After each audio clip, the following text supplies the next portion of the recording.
Yo, plug with that sauce boy. My reflections of the First Lady. This is the first time that I've really turned it into something else other than me talking about current events or something I'm really inspired about. Now, this has been inspired because of the fact that we did have an event that was supposed to be today.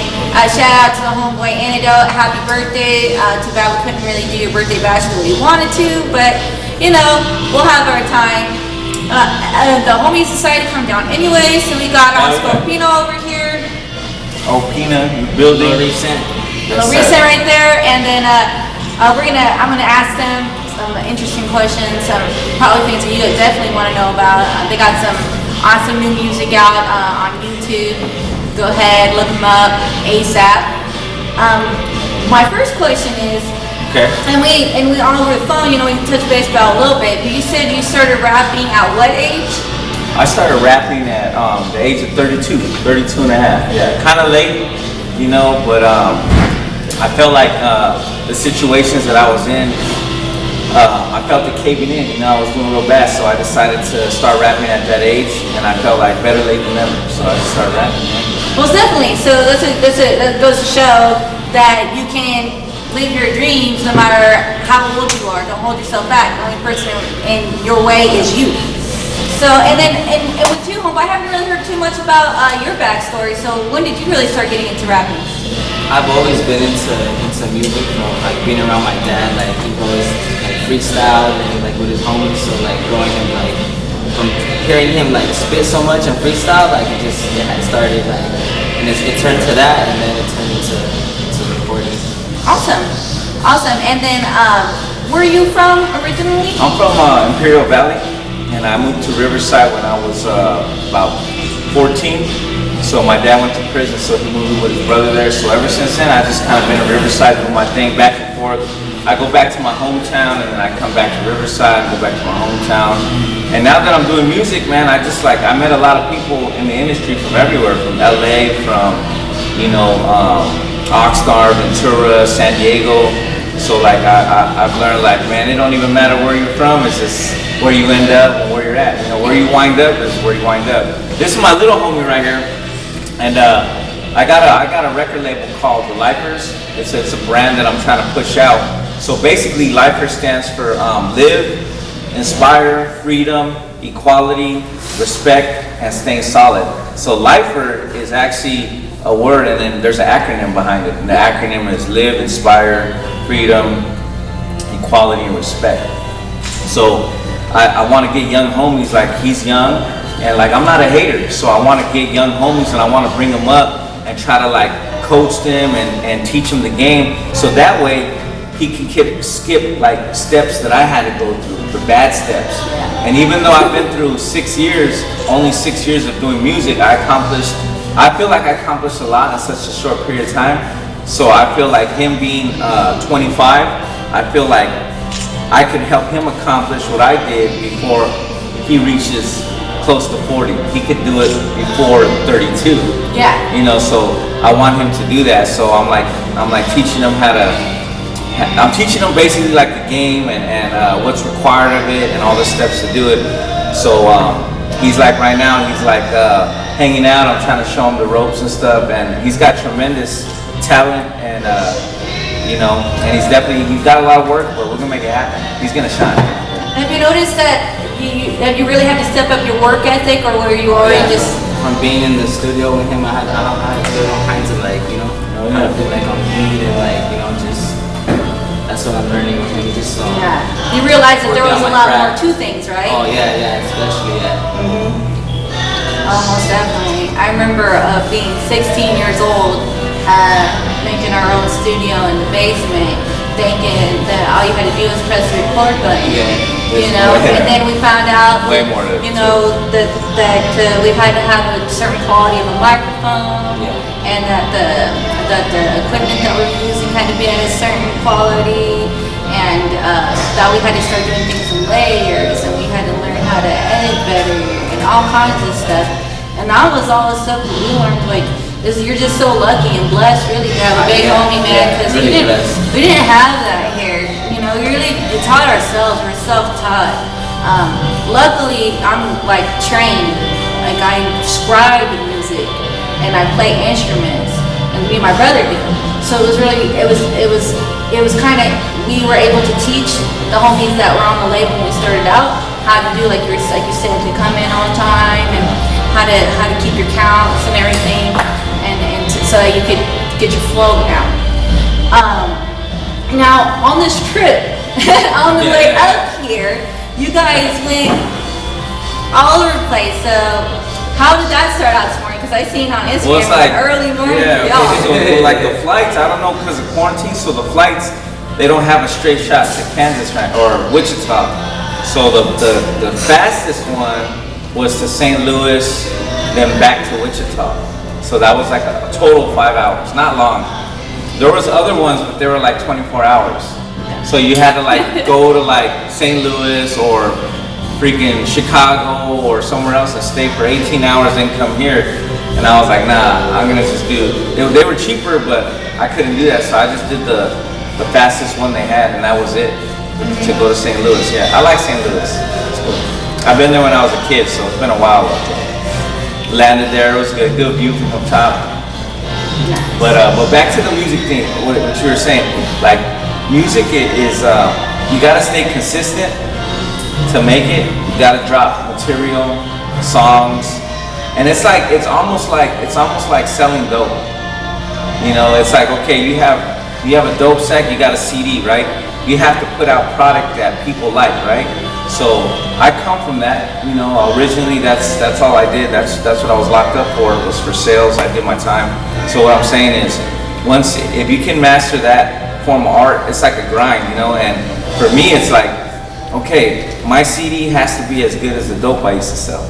Yeah. You know what I'm saying? Oh yeah. Yeah. You know what I'm saying? Like and your charisma too, like your personality. You got to be outgoing. You got to be able to be like that. Yo, look, I got this. You got to be able to sell them it, you know, and sell them the idea and the brand, but at the same time not look corny though. You know, they do it in a way where it's like legit. But so you guys do like a rehearsal or anything like that to get your stage presence up to par? Nah, you know, for me, I barely started working with recent. We've done tours together. We did a lot of tours. We did some tours in Cali with the rapper. I forgot his name, but we did some tours with him. And like we did probably like about 8 or 9 shows maybe together, maybe more, huh? Like more. Like he was doing his own thing, and I think like stage presence, it can be worked on. I never worked on it, but people say I got a good stage presence. So I think sometimes it's just in you. Yeah. You know, it's just in you. You don't have to. I don't do much. You know, I just go out there and I try to get the crowd hyped and. I try to get the crowd to mosh pit, you know, when I do, you know what I'm saying? And, yeah, I try to get them high. Yeah, I try to get them to, I'll try to get a girl with a big booty to come up and start dancing, you know? Because you gotta get the people, you wanna get the homies involved, you know? You know, if you're in shape, you know, you wanna go out there and get the girls involved and you want them to notice you like, yo, okay?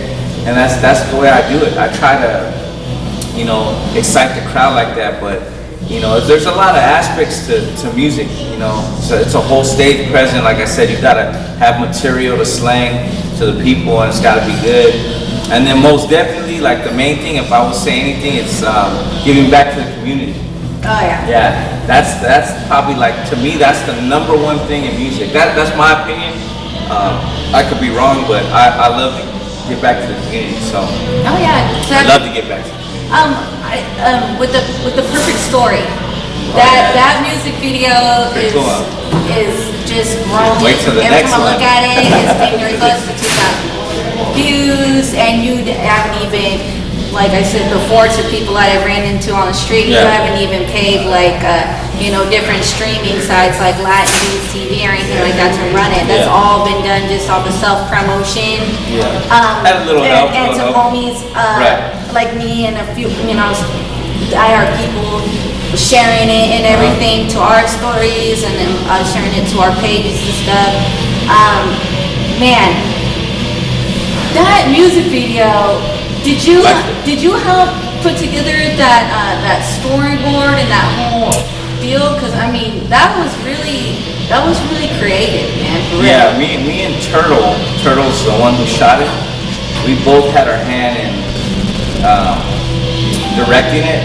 I think that on this one, I can honestly say he shot the video really good, but I can honestly say, I would say I directed it 60-40. He directed 40, I directed 60. The whole gas station scene, that was me. Yeah. Yeah, you know, at first he was like, I don't know, but then we shot it. Yeah, and it came out good. And he was like, oh, that was tight. I did create the car scene. I did do the trap inside the trap or the garage. That was both of our ideas. So I would actually say more like 70-30. I gotta take that back. Directing wise, but he shot it. So he's the shooter, and then I direct mostly all my videos. You know, I direct them, and I think I have a good vision. It depends too, like, there's been videos out there that I've helped out that, you know, that I never, you know, got credit for, but it's whatever. I'm not mad at that, but what I'm saying is, if you have a good budget, like, and you want a video shot, you know, I could direct it really clean. The budget's important.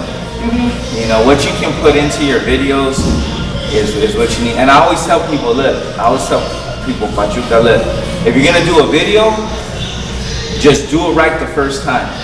Because if you got a good song, like Perfect Story was dope. It was a dope track. Right? Yeah. The video was pretty cool. But when I look back, I had money. I could have done it better. Okay, I have I'm gonna hit 200,000. I'm at over 100,000 views, right, in 2 months. But if I would have did it better, just put that extra 2,000 in it that I had, it would have been at 500,000 now. But see, I wasn't thinking like that. And now I'm like, all right, so the next video I shoot is July 7th, and that one's gonna be better than that one. Awesome. Yeah, see, so I learned something from that video, and I learned that you can't rewind time. You only get that one shot, so just do it. Just shoot the video, do it the way you're gonna do it, and if it eats shit, at least you know you put all your heart, all your money, whatever you had, and that's how you gotta do it. And your singles, whatever you drop for your singles, they gotta be the dopest shit that you have, you know? Most definitely. You know, that's some advice I give the young homies is any singles, just make sure that they're the dopest ones and drop a dope video to it. Yeah, make sure you edit it. And then, so what do you, as far as your experience has gone over the past year, so you understand the big homie's vision, and he's a visionary. Yeah. And what would you tell people out there that are really interested and looking more into Opina's music and everything that he's doing and the stuff that he's doing in the community? What would you tell them as somebody that works side by side with him, kind of on a daily, what kind of person he really is? You better say something good. No, you know, he has the image. You know, people look at, they look at him, but he's a really good person with a really good heart. You know, like I haven't. This is my furthest. I've never been this far before. Like you know, he sat down with me. He told me like, yo, like you gotta travel. Like you gotta go other places. Like don't be like the rest of the homies. You know, they have stories about being on the block and around the corner to the liquor store, and that's all they've been. You know, True. You gotta move. You gotta see there's other places. You know? So Yeah, I try to teach them to move.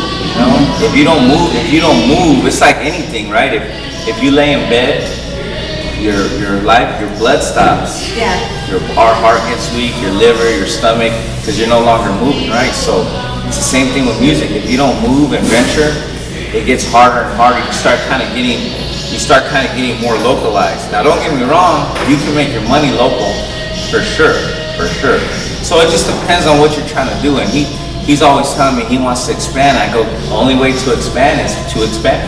Yeah. You know, it's to leave. And it's a scary thing to go outside your box.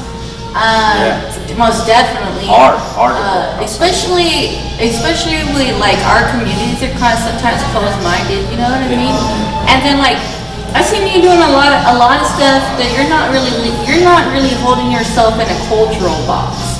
You're you're really open to working with people of all different ethnicities and backgrounds and Even stuff. songs. So what would you say encouraged the homies to do on their own level? Yeah, I like as that question. Local musicians and all trying to come up and. I just feel like this. I feel like, okay, I feel that we got boxed in when the guys my age, I can't even really say OGs because I'm actually their age. Guys like, and I'm not talking down on nobody. I'm saying like the guys that started our genre, what we call Chicano rap, Yeah. Mr. Capone and all them, they kind of boxed us in because they were like, okay, this style has to be, this is the only style that's solid.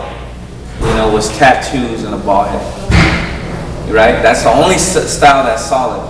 In actuality, if you want to talk about jail and prison, there's a lot of different styles of people that are solid that don't have that style, you know? Yeah. And so I do music like that. I would recommend the young homies to think of it that way. That the realness in you doesn't come from what you look like. It doesn't come from your bald head and tattoos. You can have long hair and there could be someone with a bald head and tattoo who's a rat in prison. Yeah. And then the guy with long hair in prison is the solid one. Yeah. You get what I'm saying? So it doesn't come from that. So you can basically do whatever you want. There is no race behind it. It's, if you're Mexican, then just make dope music. Just say, you know what? I'm Mexican, but I can make dope music that applies to white people, blacks, and Mexicans. You know. I feel like if you box yourself in and you just go for a Mexican crowd, I kind of feel like that's in a way kind of racial. Yeah. You know what I'm saying? Because you're saying, okay, I'm only gonna make music for this type of people, and I don't think that way. I want my white homies to fucking bob their head to my shit. I want them to, when they work out, like, yo, that fool's turning up. You know what I'm saying? Yeah. Like that. So when I make music, and the young homies, when they make music, they should think about, okay, how can I get people to turn up? Not how can I get, I don't want my young Mexicans to be like that, how can I get Mexicans to turn up? No, how can I get people to, Yeah. that's my advice. That's what I'm getting to. Is I feel like that. Like, how can I get people to turn up? Exactly. You feel me? Like, how can I get people, everybody? And that's how I kind of approach music. At the beginning, I was very, at 32 and a half, I was very localized. Oh yeah, I feel you. That's how we were. We all started out that way, like very localized. blue flagging, you Yeah. know, Bitsy. Yeah. He can't help it. He likes the baldness. Yeah, and I didn't like, He just loved that. see, look He at, just loved and I didn't that. like that because I played basketball my whole life. You know, Yeah. I was on the blacktops. I played sports, so I played with every different race. So when I kind of started, I started off with the stock because I've been to jail. So I started off with a group of homies that it was like that, and it kind of like pushed me in. I didn't like it. It wasn't who I was. Yeah. You know what I'm saying? It wasn't who I was, and Almost limited yourself creatively too. oh yeah, it messed me up. It limits what you're writing about. Yeah. It limits the kind of visuals you want to have and everything. Yeah, because if you It's continue to talk about the street and which I do, but I like to throw in little fresh lines now. You know, like stuff that's, you know, like in that one I said, what I say, I do a lot of my shopping up in Beverly Hills. You know, like, yeah, you know, like I like to stay fly too, so I like to throw that shit in there because people like to be fly. If you just talk about jail and selling drugs, you know, you're just gonna box yourself into a crowd. Because I'll tell you what, even if you're trying to go for that style with Mexicans, there's more Mexicans that are normal than there are goons and thugs. Yeah. You understand what I'm saying? I mean, the majority of the Mexican people are not goons and thugs. Oh yeah. So if I'm talking about drugs in jail, I'm probably only gonna have 5,000 fans in California because there's only 5,000 thugs like that. You know what I'm saying? Yeah. You know what I'm saying? Like, you're only gonna, that's who's gonna buy your records. Small box, A exactly. small box, yeah. And then I get clowned on too, like homies. I dropped the basketball song. I put it out to some homies just to hear it, and they were like, "That ain't us, bro. Like, that ain't us." But the song's so positive, and they can't understand. Like, they don't understand I don't understand why they can't understand. Yeah. I'm like, you ain't never had a barbecue and had a good time. You know, like I'm not rapping about barbecue, but I'm saying like my song's just as positive as barbecue. Yeah. I'm talking about my kids playing basketball and graduating from high school. And to them, that's like soft. Yeah, which a lot of Mexicanos all over the place. I know Big C was in the varsity basketball player. I was a basketball player. You play ball? My kids play ball. Did you play guard? Yeah, I was a point guard. Yeah, I was a little fast little thing. Bet I'll beat you 11-0. Play soccer. Shoot, I was always playing with the dudes because that's all we had in our neighborhood. It was a bunch of guys, you know. So I'd always ball up with the homies and stuff. I was always me or this other girl that lived on the street was the only chicks or whatever that would be there. But you know, it's great to hear these stories from you guys because there's a lot of people out there from all over that need to hear that kind of stuff. There's just a lot of divisiveness going on in the world right now, and it's great when we can listen to music that everybody can relate to. That's one of my favorite things to do, like as a with Sick and Twisted, we've done over the years is make music that anybody like the mom, the stay-at-home mom that has a dream. She really wants to do something, but yet she's got an oppressive, you know, controlling husband that's not allowing her to do so, or she doesn't, shut her family out or whatever. Like those are the voices of the people that we, you know what I'm saying, that we target. And that's our everyday people, because those are all the issues that everybody faces. And it's great. Like I know there's a lot of my followers are going to be watching this, and you guys have all reached out to me as I've talked to you guys. You guys have seen me talk about subjects anywhere from political issues going on to, you know, the parenting situations, co-parenting, and all that other stuff. When you hear real music from real musicians and stuff like that, you can play it and get inspired and get moving. When you hear a bunch of negative stuff that's about violent shit and about getting revenge on people and things like that, all it does is boil your blood, and it makes you get to the point where you want to go out and do something to somebody. And I know for a fact because I was up here, you know, saying, you know, all right, let's go bless this mission. Let's play this music to pump us up and and get I like some of that. Knock this chick out. I still do some of that. And there's still some of that music that's classic. There's just some that's just classic, and that you're always gonna love regardless of how, like, what emotion you're feeling in that moment. Of course. But there's just a lot of people that are like one-hit wonders. That's what they'll ever be known for. So it's great when you guys make a diverse amount of music. I gotta say, man, you got a good eye for strippers. For those music videos, some promo videos. I'm like, my wife's right there, by the way. Yeah. Y'all got a deal going on there or what? No deal. Nah. She gets the last approval though. She gets the last approval. She's the one with the good eye, I'm assuming. Yeah, sometimes. Yeah. We try to work together, but you know, it is what it is. We're trying to sell records, you know, but I'm learning as I go. So, you know. And as a female in this game, I can't even like a stripper post. I'm like, I'm horny getting some jumped down my throat. Like, hey, baby, I'm telling you, I do not swing that way. I just like the post. I kind of feel like what I represent is more of an individual, solid person. So, you know, a lot of people do the gang and they're gangbangers.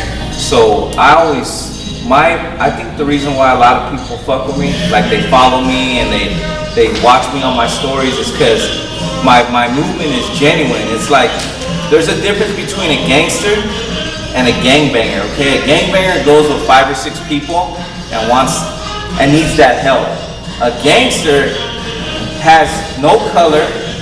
He takes care of his family, works hard for his girl, works his 9 to 5, or works in traps in the street, and is solo and does it for his family and doesn't back down from those 4 or 5 guys that come around his crib. That's a gangster. A gangbanger, I'm not counting on them. I got respect for what they do, but that's not what my movement's about. My movement's about the solid person by themselves, that stands as a man. So a lot of homies, they fuck with me because they're like, yo, like, that's how I am. Like, I won't back down from 4 fools coming around my pad. Yeah. That's my pad, you know? Yeah. They could run the streets and tag in the street, but don't tag on my pad, you know? And that's what I represent. That average person that holds his ground at his crib and takes care of his family. You see, that's what I put out there on the gram. And people hit me up all the time. They're like, that's dope. Like, I like that shit, dog. Like, I don't want to be with 4 homies and roam the streets and think I'm hard. Yeah. And so, my dad used to tell me that there's a difference between being a gangbanger and a gangster. You know what I'm saying? There's a big difference. So I like to take that role. And this is great for people in Kansas that are watching, because you guys are misinformed a lot as to what he's talking about. Horribly misinformed. So this is great for you guys to be hearing this information. Some different knowledge, you know? Now, where can people find you guys online? And you guys have merchandise you guys have out for people to buy as well, along with the albums and the streams and stuff? So yeah, so pretty soon we're gonna release a line of merch. We're probably gonna do hats. We're probably gonna do, he's got the headband on, the headband. So we're gonna do some stuff like that, shirts. I've done shirts in the past, so we're definitely gonna put out a better version of the brand. I did shirts and, what did we do? We did shirts and what else? Shirts and shorts, and they sold out. And I was just doing it as a test run. That was like last year or something, or the year before, and they just sold out. I mean, I didn't realize so many people really like the brand, you know, and what it stood for. So we're definitely gonna put out a bunch of clothing and try to spread it across. I'm just waiting for the right timing.